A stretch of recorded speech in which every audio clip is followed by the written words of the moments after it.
Hi friends, ఈరోజు అయితే French toast చేస్తున్నాను. నాకు ఇంట్లో ఎక్కువగా బ్రేక్ఫాస్ట్ చేయడానికి టైం లేనప్పుడు, కొంచెం చేయాలి అనిపించినప్పుడు నేను ఇది చేస్తానన్నమాట ఇంట్లో. చాలా సింపుల్గా, ఈజీగా అయిపోతుంది. ఫస్ట్ వచ్చేసి ఒక హాఫ్ కప్ మిల్క్ తీసుకొని అందులో ఒక 2 ఎగ్స్ వేసాను. తర్వాత వచ్చేసి అందులో ఒక 2 టేబుల్ స్పూన్ షుగర్ వేసాను. కొంచెం సాల్ట్ వేసాను. మీకు కావాలంటే కొంచెం షుగర్ తక్కువ కూడా వేసుకోవచ్చు.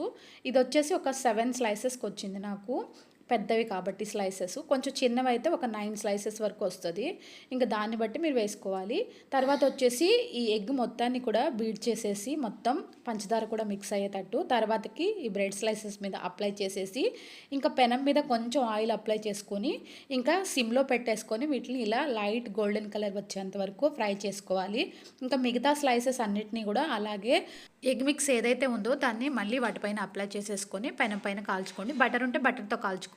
నాకు బటర్ అంత ఇష్టం ఉండదు. వీడియో కనుక నచ్చితే లైక్ చేయండి.